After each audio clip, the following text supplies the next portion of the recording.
What is up, guys? It's Alex Johnson here, the founder and lead analyst at YardsPerFantasy.com. Welcome to the first official episode of the Feed Me Fantasy podcast. Let's eat. I've been writing for years at Yards Per Fantasy and Player Profiler and a few other sites along the way, but I figured now is the time to finally dip my toe into the podcasting waters. So yes, you're a witness to me losing my podcasting virginity. Congratulations. But let's get back on track. If you missed the intro episode, I encourage you to go check it out. I took a few minutes to introduce myself, the website, and this show. But today we're going to get into some actual fantasy discussion. As the title indicates, this episode we're going to focus on Jets rookie wide receiver Denzel Mims. I did a pre-draft rookie profile on Mims at YardsPerFantasy.com in early March. Check that out when you have a minute. It's still relevant even after we know his landing spot. Some considered Mims going 59th overall to the Jets a slide, based on some rookie mocks that had him coming off the board day one. But that's right around where DK Metcalf went a year ago, and that turned out just fine. The second round is great draft capital, guys, and he landed in a good spot. The Jets have very little target competition, especially on the outside where Mims will line up, setting the stage for a significant year one impact. After ranking in the bottom 5 in yards per play the last 2 seasons, Adam Gase expressed a desire to add explosiveness to the offense, and the addition of Mims does just that. Jamison Crowder, Le'Veon Bell, and Chris Herndon will handle the underneath targets inside, while journeyman receiver Brashard Perriman will be Mims' only real competition out wide. Perriman has never really commanded targets anywhere he's been, so it's not hard to see the rookie emerge as the favorite on the outside. The Jets led the league in 3 and 4 wide receiver sets in 2019 at a clip of 71%, so Mims will see the field plenty even if he doesn't earn the number 1 right away. But I do expect him to emerge as the alpha in the Jets' passing game by mid-season, and his prospect profile indicates he's more than capable. Mims was a 42.3% 86th percentile dominator at Baylor, setting career highs in receptions 66 and touchdowns 12 in 2019 with a healthy 15.5 yards per reception.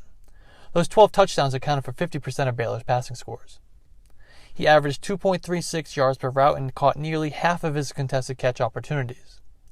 Mims was the alpha during Senior Bowl week, and he crushed the combine with a 4.38 40, which, at 6'3", 207 pounds, gives him a 96th percentile speed score. He was dominant in the explosion drills as well, resulting in a 90th percentile burst score. He's a great athlete. Mims was an early producer with 1,087 receiving yards and 8 touchdowns in his sophomore season and an age 19 breakout. His best performance that year came against Oklahoma when he caught 11 passes for 192 yards and 3 scores. Mims' best comparable player on PlayerProfiler.com, which accounts for a player's college production metrics, as well as athleticism, is, wait for it, Chris Godwin, baby!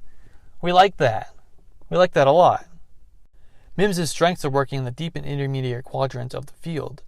29% of his receiving yards came on the go route per PFF, and I already mentioned his impressive contested catch rate, where his 20 contested receptions in 2019 were second in the FBS. We can attribute at least some of that to his 96th percentile catch radius. This will make him a dangerous red zone threat, and it's easy to see Mims leading the Jets in receiving touchdowns as a rookie. Sam Darnold is not one of these quarterbacks that needs to see a receiver open before he uncorks a pass. He has no issue throwing a guy open or letting his receiver go make a play out wide, which makes this a great fit for both Mims and Darnold. Of course, he's not dynamic after the catch, averaging just 2.8 yards after catch per reception, and doesn't bring any value to the kicking game. But his dominance on the outside and the wide open opportunity in the Jets' offense will allow him to dominate as a rookie. Even more reason to like Mims is the Jets present the 3rd most vacated targets and 2nd most available air yards. That's 183 vacated targets and 2,031 available air yards from 2019 to 2020. Mims is going to eat a huge chunk out of both of those categories. So out of all of these impressive rookie wide receivers coming in 2020, can Mims outproduce them all? He absolutely can. He's got the perfect skill set and landing spot match to make it happen.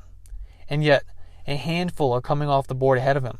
Jalen Reagor, Michael Pittman, Henry Ruggs, Justin Jefferson, CeeDee Lamb, and Jerry Jeudy are all coming off the board ahead of Mims per Fantasy Pros ADP data. He has the clearest paths to targets and can absolutely outproduce them all. But that's going to be a wrap for today, though. If you're not already, please follow me on Twitter at @A_JohnsonFF and the site at YardsPer. Please be sure to subscribe so you don't miss the next episode. Also, please be sure to rate and review. It really helps me out a lot and is much appreciated. Thanks, guys. Cue that music.